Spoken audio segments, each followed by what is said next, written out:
Welcome back to the Power and Market Podcast, the current event podcast at the Mises Institute.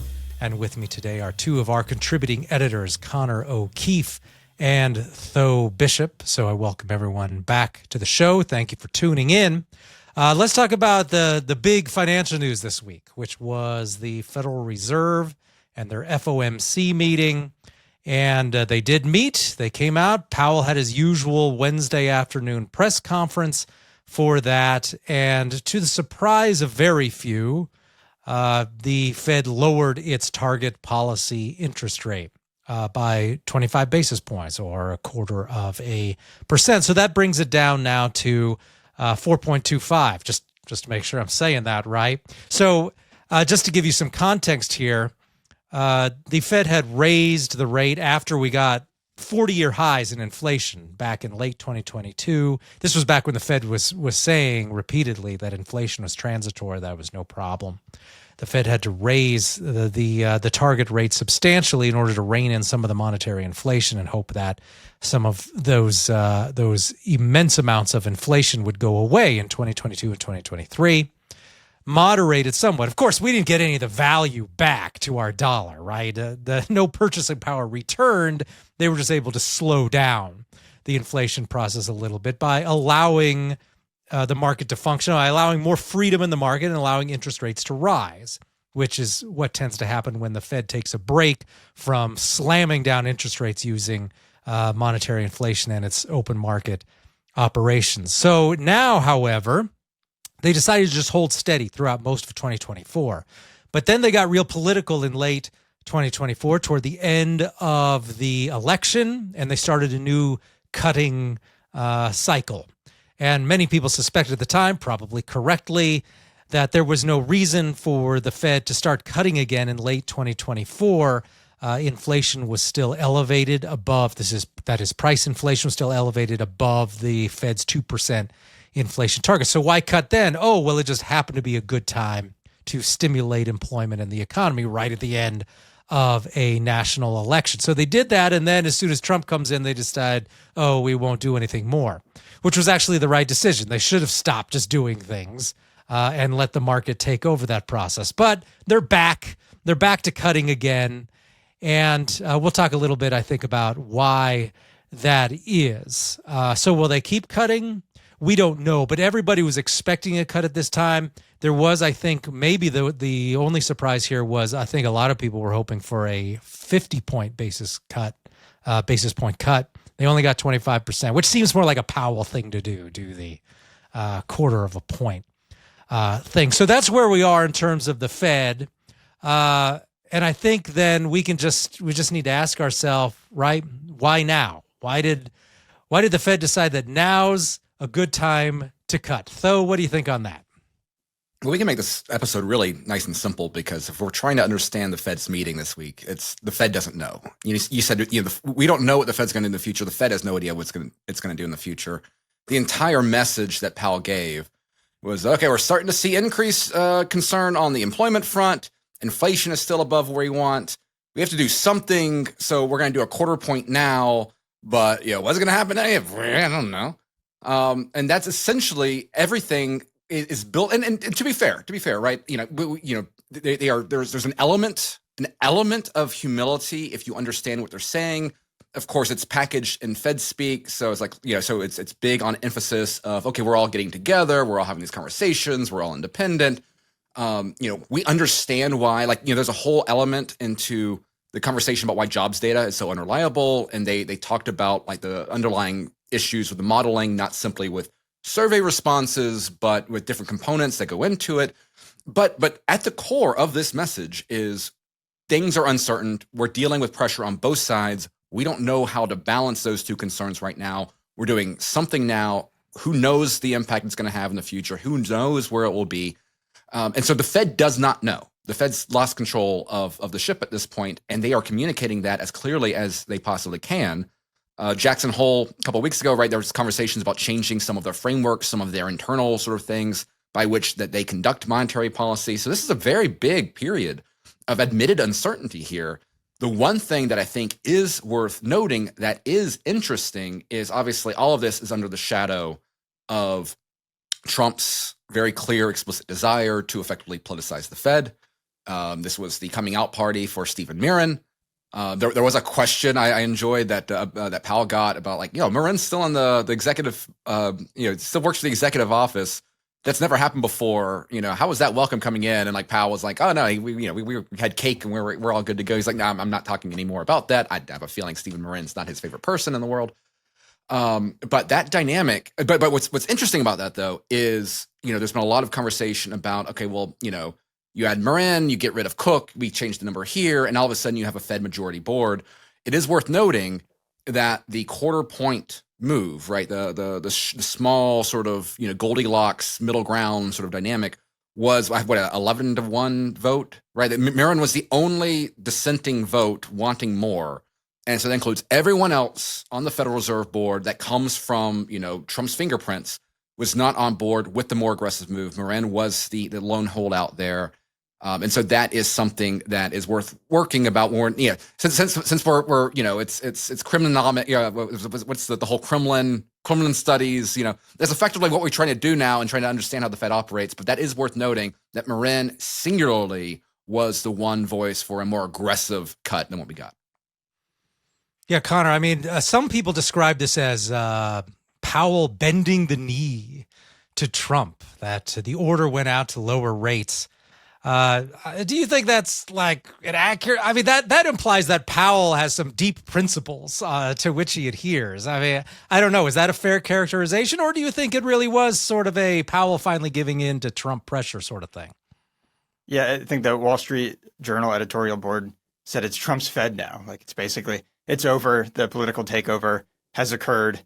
And that's not my read as well. I think to the extent that politics was a factor, and it was notable in the press conference, it was a lot more political. The questions were a lot more about politics than I'm used to saying. But the extent to which that is a factor, it feels more like Powell trying to thread the needle, maybe give in a little bit so that Trump kind of stops chirping about it without giving in too much, so that the anti-Trump forces start making noise on the other side. I think having Trump's effort to get Cook out fall apart, at least for now, it looks like it's going to the Supreme Court, is good for that, kind of effort from Powell's perspective. And I thought it was interesting. The most notable moment of the presser for me was that Powell was asked, he was asked a number of questions specifically about Myron, however you say his name. And at one point, he's just sort of, I don't remember what the specific question was, but it was about him essentially being like this asset of Trump. And Powell did not really push back at it. He just accepted the idea that he is a political asset on the Fed board now. And his way to kind of talk it down was that he's outnumbered, that all the other economists there are, purely looking at the data. And so this one kind of political figure would have to be really convincing and persuade using data. But so like it was a way to kind of shrug off that question right now. But like implied in that is that, okay, but if Trump can get more people in there, he's already sort of accepting this whole idea that a political takeover has started. It isn't anywhere near the point where it needs to be if it's going to like actually really change the trajectory of the Fed, based on Powell's arguments. But it was just interesting to me that he completely accepted that framing. And I think as we go forward, if they're able to get Cook out of there, which is very much up in the air, but Powell's term I think is over in May. So like changes are coming at the Fed, and Trump is not going anywhere for a while. So there's a lot of potential for this whole conversation about the politicization of the Fed to only accelerate from here, even if they're trying to kind of thread the needle and be a little bit giving to both sides right now. Well, and of course, right, these people who serve on the Board of Governors, they have these really long terms. So Trump's going to have to come up with more reasons to fire people for cause if he's going to force some more people out within the next 3 years. And I don't know, Lisa Cook gave him an opportunity for that. I don't know if other members of the board are going to be so easy. But yes, it was actually, you mentioned it, right? There were a lot of political questions during the press conference, and I thought they have peppered those in a little bit increasingly over the last 6 months or so, just because Trump has been so public about it. And that's the one thing I want to emphasize, right, is there is always pressure being applied to the Fed from various corners in Washington. The difference with Trump is that he's just public about it. I mean, now we have all these stories about like LBJ flying out to his ranch and getting the, I think it was William McChesney Martin out to his property out in Texas and basically threatening the guy physically and things like that. These tactics have always been there. It's just Trump like goes and does it on Twitter. So then the people in the media feel the need to ask these blatant political questions. And it was actually fun watching some of the reporters. You could tell that some of them were supremely uncomfortable asking the political questions. One guy, he kept fidgeting toward the end of the press conference. He just kind of like, he kept like rubbing his leg.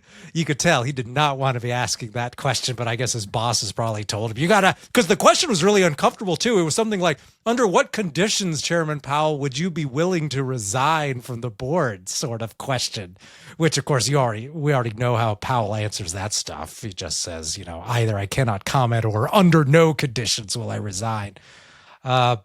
So that was a go nowhere question, but yeah, they included a fair amount of that, probably more so than usual, as you say, in this. But there were some good economics questions. One of my favorites, and the guys like hardly an Austrian or anything like that, I like Steve Leisman's questions a lot of the time. They're a little bit more hard hitting, and his question this time just had to do with, right, with inflation still going up, how are you justifying this cut? And I think that's a lot of the question is why now is with inflation still high, how are you justifying this cut now? And Powell's pretty slick when it comes to that stuff. He said, we got to balance our two mandates and that sort of thing. So he gave a lot of very political sounding answers to that question. But I don't think that was to the satisfaction of many people. It just seems like they just don't care very much about price inflation right now. Well, and there's the other element to it where, again, he's talking about how they've recognized these long simmering issues with the employment data, right? And I think the question was asked, right, basically like, if you'd have known now what the jobs market looked like, last time around, would you have cut then? And Powell didn't, he said basically, we did what we did. But like if the current justification is particularly baked around the revisions of the job data, and if you knew that the job data was faulty and you knew that it was probably overstating things, then again it goes back to this point. Okay, then why? Again, we would argue we shouldn't have done that. But like if that is the motivating thing, and you knew this was baked in the DNA, then why didn't you do it? Last month. So that goes to the point where again the Fed is masks itself under this dynamic that we are serious people responding seriously to serious data. And the reality of what they're having to talk about is that the data is not serious. The incentives on the board are being made less serious, being made more political. Again, they'll say like, we're standing against it, whatever. I mean, again, historically, just not true. And so and they're now stuck in a situation that they themselves acknowledge that from their own narrative is novel, does not happen that much, right? And they have no firmer idea on exactly where things are going to go. So again, this is Powell's Fed. This is where we are, and that the politicalization is only going to get more intense. The data is not going to significantly improve, and they do not know. There was a question asked about Scott Bessent and some of his critiques of the Fed, which. Or at least he did. I don't think he's threatened to punch Jay Powell like he did our good friend Bill Pulte. So Powell has that going for him. But and Powell just like we're streamlining, we're cutting, we're already in this process. And then there was a conversation like, well, would you consider more extreme reforms? And it's like, we'll always consider it. And so again, like the Fed, and that itself I think is interesting, right? Like to me, that itself was kind of an acknowledgement of Powell to the best that someone can be who is an institutional man. Right, like I kind of envision personally like Powell being similar in temperament to John Roberts, right? The very political, non-political, sort of institutional-driven sort of guy, but I think that itself, the fact that he was not more assertive in defending the current structure of the Fed, and obviously he's not going to support like radical change like that, but like I think it goes to the difficulty of defending how the Fed currently operates. given everything has been laid out. And I think that is an interesting dynamic where the Fed is right now. Yeah, the question about Bessent, right, was will you submit to an independent inquiry, and really trying to nail him down on that. I'm surprised he didn't actually say that. Well, of course we submit to the people who approved our charter, Congress. Congress right. can govern us in any way they want, which is absolutely true. But so much of what's going on right now is the executive branch just coming in and just on the whims of the president trying to do whatever he wants. And that's a point that Alex Pollock has made a few times recently too, one of our senior fellows, right? Is that, no, the Fed is just supposed to be independent of the executive branch, not of the government entirely. The Congress should absolutely govern the Fed, but that's just not what's going on right now. The political situation is very different. And it's worth noting as well that Pollock was not just simply making the case with us, not simply making the case in print, but was actually on the Hill. For one of it used to be the subcommittee for monetary policy. At one point, it was the domestic monetary policy subcommittee because they didn't want Ron Paul, when he was chair of it, to also be in charge of international monetary policy. That's a whole fun topic in its own right. But Alex Pollock was actually part of a panel on Fed reform, the potentials, the need, et cetera. We've got his testimony up on the Power and Market blog. But that's also interesting, the fact that, again, it demonstrates a demand and interest from lawmakers, which has been around for a while. Like, it is worth noting this, the context that, since 2008, there has been the occasional conversation about more serious Fed reform, right? Rules-based monetary policy. We're going to statutorily require the Taylor rule rather than the dual mandate. On the left, we get conversations about, revisiting the 2% mandate, inflation targeting upwards. There has been in the background these pre-existing kind of conversations here, but very good to get. I mean, I think some of Alex Pollock's recommendations was a focus on sound money mandate rather than the kind of dual mandate there. Getting out of the mortgage industry entirely, which is a major part of the Fed's portfolio. It is worth noting that part of the announcement of the policy was a quantitative tightening, if you will, and selling off and allowing rolling off of securities and some of those assets that they do have. But I do recommend, if you're interested in this, and Alex Pollock, it's not radical Rothbardian in the Fed tomorrow and gold standard will reign. It is a lot more wonkish. It's a lot more kind of middle ground sort of reforms there, but it is worth noting that Pollock was on the Hill talking about some of these issues to those folks. Yeah, it was good stuff. And I think, like, right now sort of really lends credence to this idea of, like, moving away from the dual mandate, because it's sort of, at least it was taught to me in grad school, that the two sides of it sort of move opposite to each other. But right now that's not happening, and inflation is staying higher, but, jobs getting a little bit worse. That's what Powell was sort of, that was the reason he gave, was that change in data. They're trying to, it was classic Fed speed. I think it was like something like moving more towards neutral or something like that. Yeah. But really what it signals is that they don't view inflation as big of a problem as, other things. And that kind of gets to the broader topic of, like, the whole 2% target and everything. And I've always to me, as long as I've been really interested in this stuff, it's always struck me as more of a born more out of an aversion to deflation.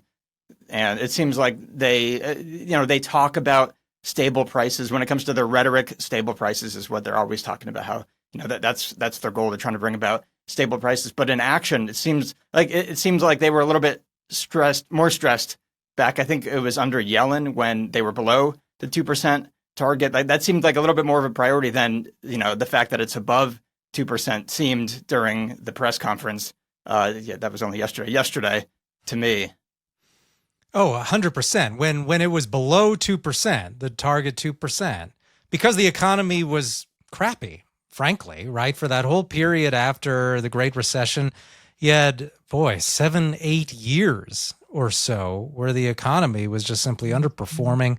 And a lot of that asset price growth, even during that period that people were crowing about, that was limited to a number of big coastal cities. If you were a homeowner in Middle America, you weren't really benefiting from that very much, and there wasn't any real increase in real incomes throughout much of Middle America. You didn't really see a return to old Great Recession income numbers until about 2017 through 2019 or so. And that was due to another round of massive monetary inflation where there were some gains in productivity and such.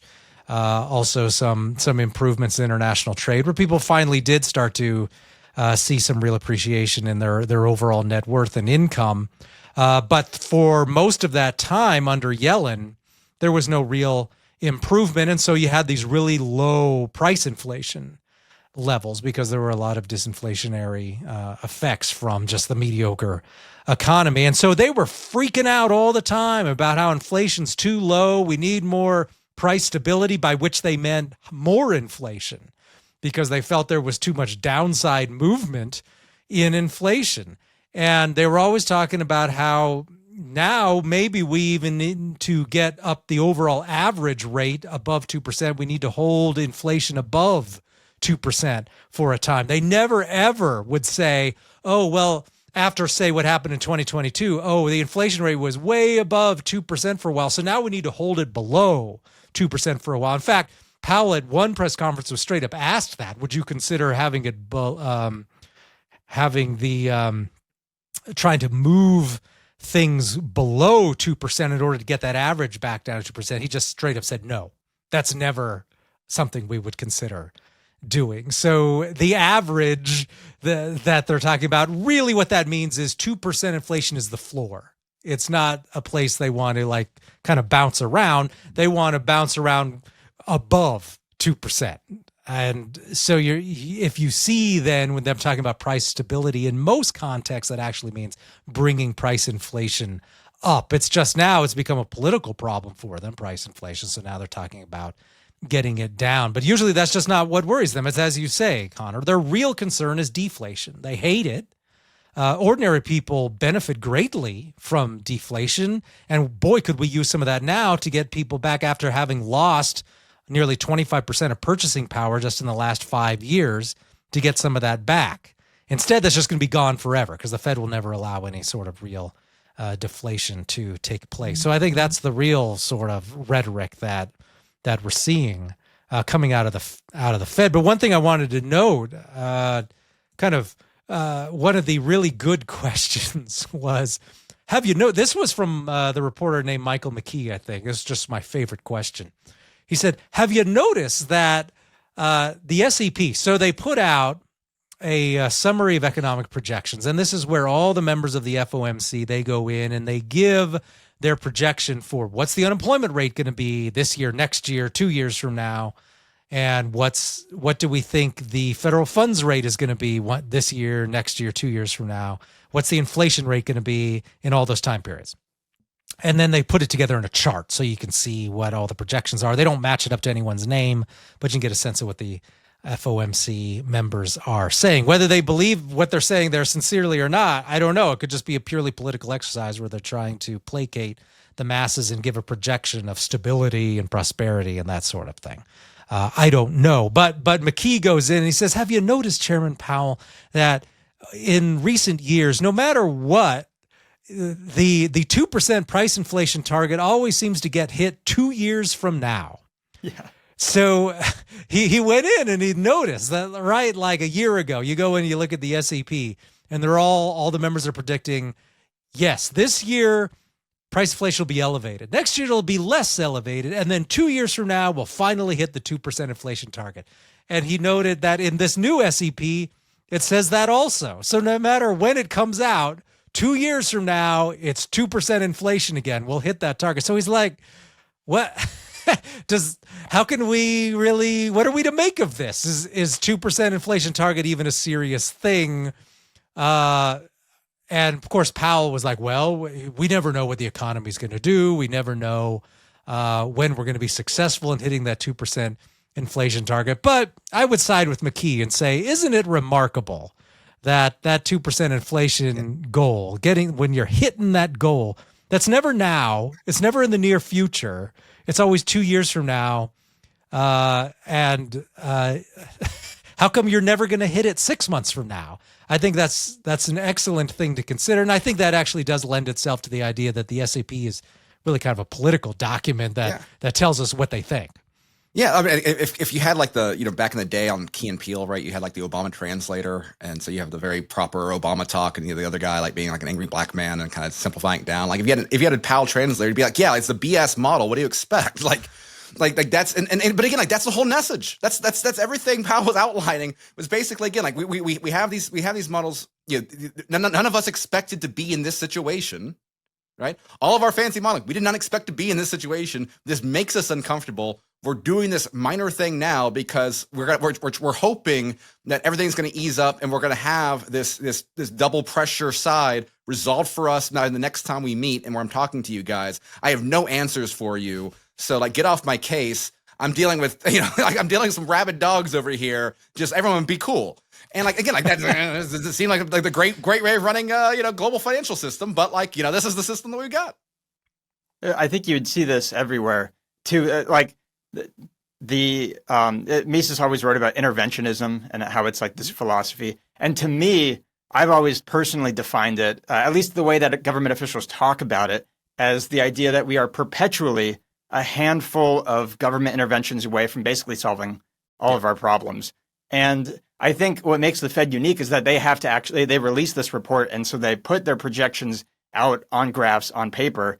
But I don't think they're unique in talking about, us being perpetually a couple of years away from just bliss and everything, the economy just being purely stable. And to that reporter's point, I believe he said it was every year since 2015. Which I'd have to.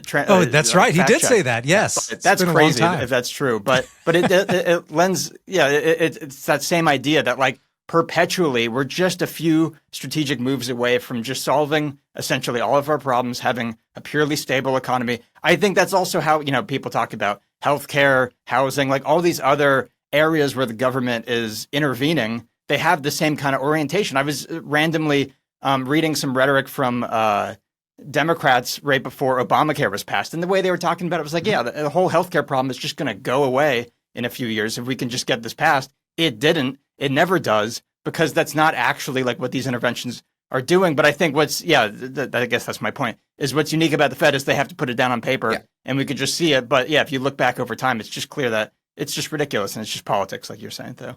Yeah, that's the one good thing about the facade of Fed independence is that we have this entire ceremony and ritual, right, where the Fed goes to Congress and they give their state of the monetary policy talk, and they have their Humphrey Hawkins hearings and their beige book, and then they have their Fed beat, and that allows for, again, like this, you can kind of see this because of that. There's that communication rhythm, and you can kind of see what is going on. So many of the other agencies, right, like so many other aspects of the economy being hidden, being placed within the executive branch, right? It's a very sort of minor sort of trade beat to be like, the FTFC, sort of, reporter, right? You don't have those sort of regular things. You get a few appearances here and there. Typically, when you get like them at the podium, there's some sort of new administrative initiative, whatever that might be, whichever the administration is, right? They don't have to regularly report. Like, oh, well, this is why we're justifying regulation X, Y, and Z. And so the one positive aspect from the communication aspect is that you have this very ceremonial component to the Fed that allows this sort of questioning. And of course, this I think more and more people are starting to see that this is a Wizard of Oz situation here. That there aren't these great, omnipotent economic gurus, the maestros playing the thing. They're starting to see, okay, this model thing right here, it kind of looks like political propaganda to me. Imagine if that was, extrapolated out to every other aspect of our, beautiful interventionist regime that we have. Well, I think that brings us to our last question then, is really predictions, right? Where does the Fed go from here? And they don't know, I think, as you pointed out, Tho, and just to go back to one of the good questions, it was knowing what we now know about how all those benchmark employment numbers were wrong last year. What would you have done differently if you'd known the real numbers? And Powell just completely blew off the question. He's like, well, we're focused on the future. And, on to Cincinnati. Yeah. And all we can do is really just work with the data we have. Okay, that's fine, but we're all supposed to pretend now that the Fed wasn't making decisions based on bogus numbers last year, when we know this is true. They had the same numbers that we have now and see that they were wrong numbers. And they just don't want to answer that question. So we're never supposed to second guess the Fed, I guess. So now, moving forward, there's no forward guidance, right? They abandoned that. Forward guidance is easy when the economy is always just doing the same thing quarter after quarter, month after month, right? Oh, we're just going to hold the line here. But when things are far more less stable, employment numbers can swing. The overall economic situation can change rapidly. Suddenly, forward guidance is out the window. They don't want to make any predictions about what their upcoming policy is going to be. Nevertheless, and Powell warned against this. Powell noticed, of course, right? How could he not? That the market had been pricing in 2 or 3 Fed rate cuts for the rest of the year. So everyone's expecting the Fed to keep doing that. And Powell said, no, don't assume anything out of us. He has to say that, it seems, right? I mean, I don't really believe him when he says that. I think he just tends to do, because part of what the Fed wants to do is avoid big surprises. So if the market's all expecting the Fed to make rate cuts, aren't they just going to keep doing that then? And then also the economy is going to continue to worsen. So they're going to have to at least give the impression that they're going to keep doing that. So I guess if I were to give a prediction, I would expect more 25 basis point cuts from the Powell Fed going forward, unless something really drastic happens, like there's a real financial crisis or something like that. I would be surprised with more than a 25 basis point cut, because as we've noted, inflation still hasn't gone away.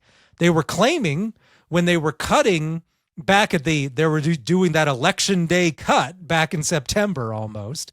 And what was his excuse? Oh, we're cutting because we're confident that inflation is soaring back to its 2% goal. No problem. We'll be back there soon. Well, here we are a year later. It's actually going up.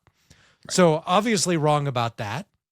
And so can they afford to make anything more than some small 25 basis point cuts and just kind of hope against hope that inflation goes down? Now, the alternative source or the alternative scheme is that the economy worsens drastically. And so then, yeah, price inflation goes away, in which case then the inflation that punishes normal people is the fact that they're not getting deflation. That's the thing. So you have kind of, I think, 2 choices moving forward. You could have the Fed continues to cut, in which case you'll start to see actual observable inflation rates increase above 0. Or you could have the economy significantly worsen, in which case the natural tendency would be for prices to go down below 0, right? For prices to decrease month over month or year over year. But the Fed doesn't want that to happen. So the Fed's going to get inflation up above 0%. Everyone will point to that and say, hey, look, inflation's under 2%. I guess everything's fine. When in reality, what prices want to do is fall below 0 so that people can get some of their purchasing power back, because the economy stinks. So I think no matter what's going to happen, we're going to see upward inflation or upward pressure on prices. Whether that'll manifest itself as above 2% or not, I don't know. It'll depend on how bad the economy is, but they're going to constantly try and push it upward, I think, at this point. And that will also give them breathing room to do what we don't have time to discuss today, which is to push down interest rates for more borrowing and to get more cheap debt in line, as $9 trillion is coming up for refinancing in the next year. They need cheap debt. The Treasury needs cheap debt. So that's going to be a big thing that they're going to do. And that might work into your predictions. I mean, maybe that's just something that's going to pressure them further. But I think they also, just for political reasons, they're going to need to be seen as doing something to stimulate employment. Whether that works or not, I don't think it's going to work. They at least need to look like they're doing something, so they don't keep calling him too late Powell or do nothing. I guess they'll switch to do nothing Powell if the employment rate significantly worsens. So that's my prediction for the rest of the year. More small cuts unless there's like a major swing in the economy. So we'll see what happens. I think Powell wants regular small cuts for the foreseeable future. I think that is what he wants. But you know, I think there's a very real reality that, you know, it's where we're looking at a half point next time. Like I think the jobs environment is bad, and I think that's, you know, if the vibes aren't better, right, then I think they're going to be more. I think they're going to do more. And the interesting aspect of it is that within the broader context of the politicalization of the Fed, that, there are some times where the incentive, in particular, just given how media powerful the Trump administration is, right? There's large periods of time where Trump props up and hypes up the economy. I think that the powers that be within the Trump administration want far more significant rate cuts than what a couple quarter points are going to do. And I think that they are going to fit the narrative, not that the economy is doing great and we're in the golden age, and therefore that gives enough cover. I think they're going to hammer Powell for not doing enough. He's once again he's being moderate when we need real action. We need real leadership, right? And I think that the pressure from the administration is that the economy is worse than what the Fed thinks it is.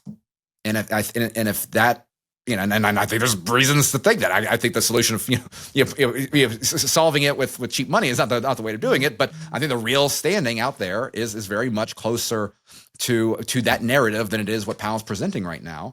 And so my full expectations, I think Powell would like to have a very moderate, kind of keeping this sort of model. I think next time we go around, I think the narrative is going to be worse. I think the vibes are going to be worse, and I think it's going to be reflected in action. And maybe they don't have enough consensus, but at the very least, I think we go from Steve Morin being the one vote for more to 2, 3, 4, right? I think that will be at the very least the narrative going forward, is that even if they do have a quarter rate cut next time they meet, that there's going to be growing numbers of those wanting more. And that itself will be a topic of conversation, even if there's not enough to have the majority. Yeah, I basically agree with both of you. But the one other factor is inflation still sticking around. And my understanding, based on studying it, is that generally price inflation tends to lag behind monetary inflation by anywhere between 1 to 3 years. And we're about a year out from the rate cuts last year. I think it was about this time last year. So there's potential that that's what we're dealing with right now, and that's not just going to go away. This stuff moves slowly. So that is a factor that could make, I agree. I think that's Powell wants a pressure release from the administration, and cutting rates would be good, but there's potential that the stubborn inflation, as they like to say, could be a real headache going forward. Even though that's if they're unified in wanting those cuts. Ryan, before we go, do you know where people can find some good conversation about the deflation phobia? I do. Well, I think they could. I think maybe they could find something on that topic at Mises.org, at the Mises Institute website. And they could find it in person if they click the events page at Mises.org. Because on October 16th in beautiful Delray Beach, Joe Salerno will be giving that very talk. And if you can't, who's better to hear it from than Dr. Joe Salerno? I know Ryan, Connor, myself, we'll all be down there. The topic of the event is going to be economic freedom, the key to liberty. We got a all-star lineup of great speakers to talk about the Fed being awful, among many other things.